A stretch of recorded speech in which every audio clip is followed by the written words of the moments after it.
Hi everybody, what's up? Happy Wednesday. I hope you songbirds are doing absolutely amazing and you have had a songful week so far. So this is your girl, Coach TK. I am hopping on here to speak with you guys about the topic of riffs and runs. So let's get into it then.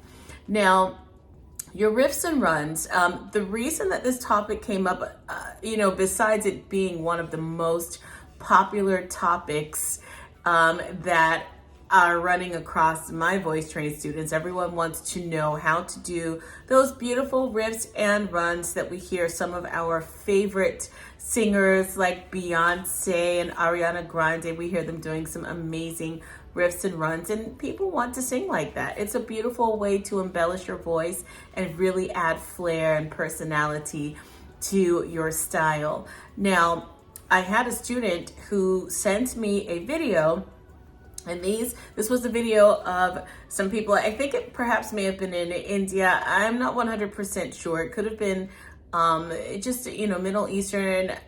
But what they were doing is they were singing their song, and they were singing it in a very melismatic way. So that leads me to the topic, the formal name for riffs and runs. She had mentioned that she wanted to sound like that, and I told her, I said, well, you can. We already do, sing that way. We just sing it a little differently. And so the style is really called melisma, or singing melismatically. Singing melismatically means singing one syllable over a series of notes. So that would be the same as a riff or a run. We are taking one syllable and we're singing that syllable over a series of notes. Same thing. Now, of course, when you listen to, some of the singers in, Arabic countries or in India, even some of the Gregorian chants have a melismatic way of singing those chants. Even in Jewish communities, some of those chants in Africa, for sure, African American music. I'm bringing it all together. The reason why it may sound otherworldly in those countries is because their instruments are tuned differently. Okay, so they're singing on different frequencies. So if you're singing riffs and runs on different notes that aren't even available in major or minor modes in American music, then for sure it's going to sound a lot different. It'll still be beautiful, but definitely it's going to sound different. Now, back to the topic at hand. Now that you know that the formal style of singing for riffs and runs is called melismatic singing, where you're singing melismas, which would be just singing one syllable over a series of notes, let's get into what is the difference between a riff and a run. Now, a riff, you can really describe them both as musical ideas. Okay? They're the same thing. You're still taking that one syllable primarily and singing it over a series of notes. But it's really just a musical idea. A riff, usually that's just going to be short and it's going to fit in the melody line. So it's going to complement the melody line within the melody. So it's like if I were to sing the line, "Oh, happy day." So I just sang it straight, right? But say I want to put a little riff in there. "Oh, happy day. Oh, happy day." Just a little riff on the word happy, but I'm still fitting into the melody. Or I could say, "Oh, happy day." Same, I'm still within the melody, still respecting the melody, still respecting the notes in the key signature. But I'm just adding a little bit of a riff on the word day, which is singing that word day over a series of notes. And then the first one I did it on the word happy, just putting a series of notes in the word happy. And that's really just going to complement. It's just going to be a quick little compliment, a quick little musical idea to enhance the melody line that you're singing. That's all it is, right? Now, a run, if you want to be the ultimate show pony, because basically that's what's going to happen, right? If you sing the run is not designed to fit into the melody. That run is going to stand apart. It's going to be more polyphonic. It's not going to match the actual melody that you're singing, but it will still complement the melody line. But it really is designed to help you stand out as a singer. So taking the same lyric line, "Oh Happy Day," I could do a run like, "Oh happy day, oh happy day, happy day."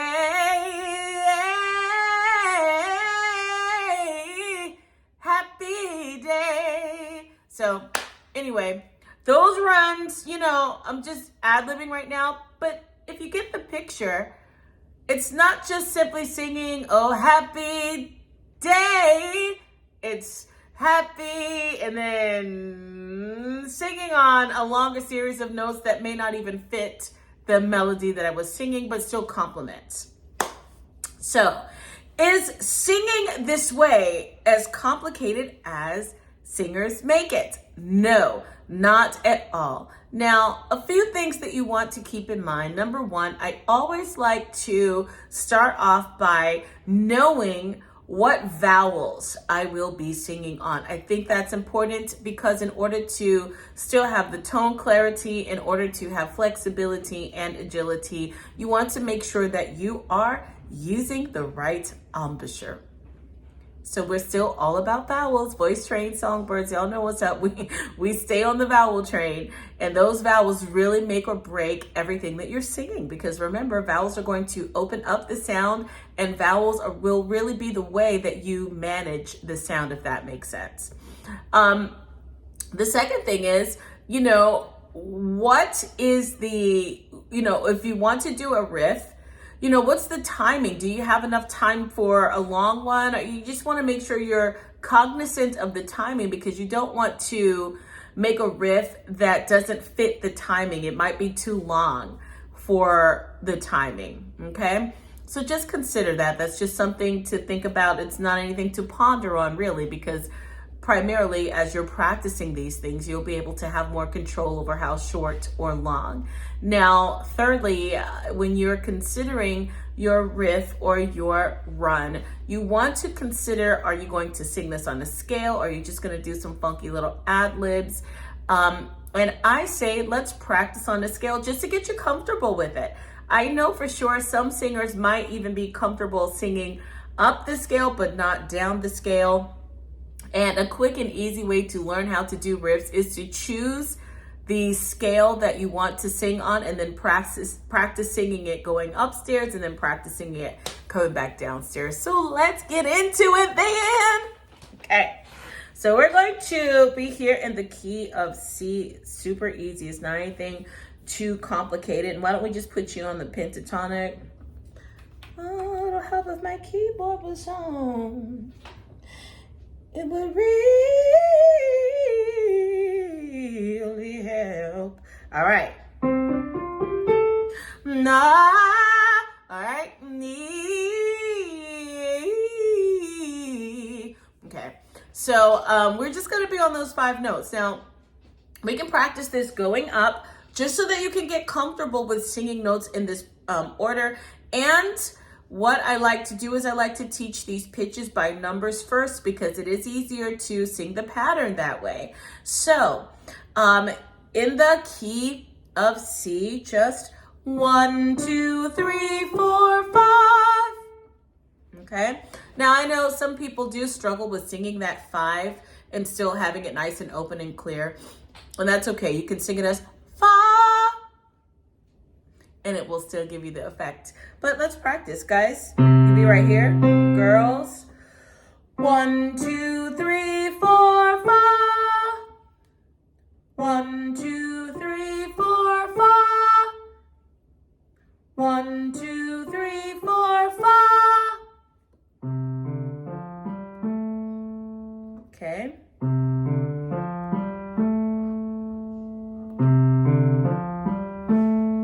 All right. So that's the scale that we want to practice. Now we're singing that going up. Okay. Now, the thing is, in order to have it sound the way that you're hearing in your head that a riff is going to sound like, because there is a sound, you want to practice adding speed. 1, 2, 3, 4, fa. 1, 2, 3, 4, fa. 1, 2, 3, 4, fa. 1, 2, 3, 4, fa. 1, 2, 3, 4, fa. 1, 2, 3, 4, fa. 1, 2, 3, 4, fa.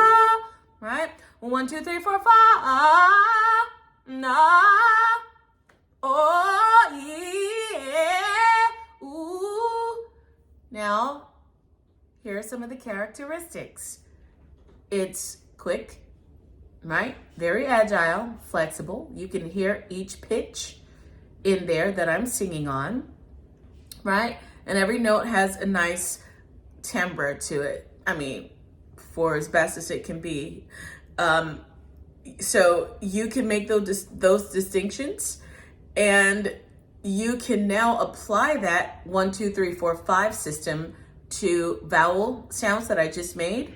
Ah, ee. You can apply those same things. Now, what if you were applying it to a word?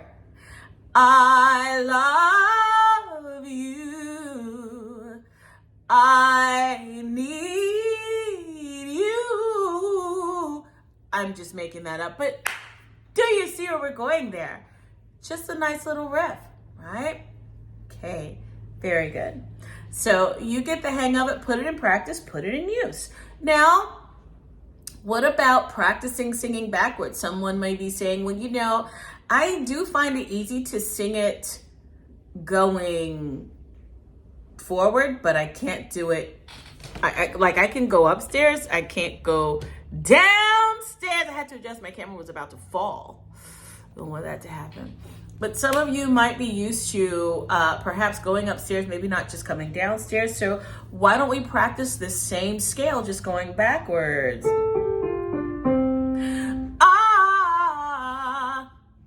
4, 3, 2, 1. 5, 4, 3, 2, 1. You can do it as fa, right?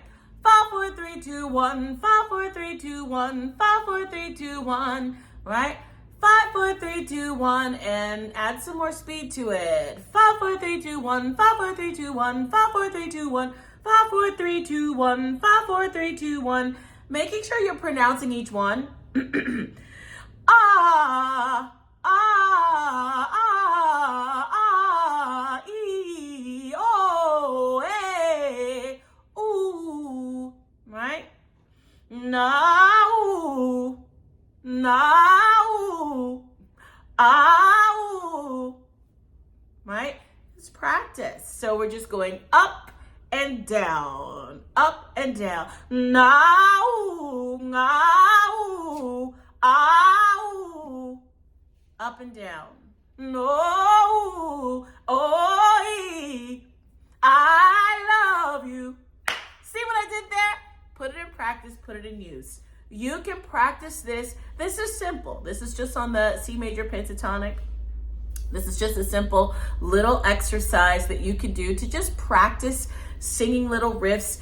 And really you can take the same approach and apply it to your runs too. But just put it in practice, put it in use. Start off slow to begin with. Make sure you know your vowels and the timing. And then add speed as you begin. And then once you go from the numbers to the vowels, then apply some words to it, right? And just the more you practice it, it's going to be like a muscle. Your voice is going to make the adjustment and you'll be able to sing these little riffs and runs. Not hard. Now, of course, we're just talking about plain riffs and runs. We're not even talking about being creative. But if you visit www.voicetrainwithtk.com, we just posted our latest post in the Voice blog, which is about adding creativity. So once you practice these little pentatonic now, go to my website and read that blog to learn about some really creative techniques that you can use to continue to add style and embellishments and ornaments to your singing, right? Now, don't let anybody tell you that you can't sing. Sing with the boldness, sing with the brightness. The world needs to hear your song, my friends. And you know what? I am out. So I hope you enjoyed this video. Don't forget to like, share, and if you're a VoiceTrain student, you need to be subscribed to this channel because I am really trying to make an effort to put the content out there para ti, for you. So I will see y'all. Bye.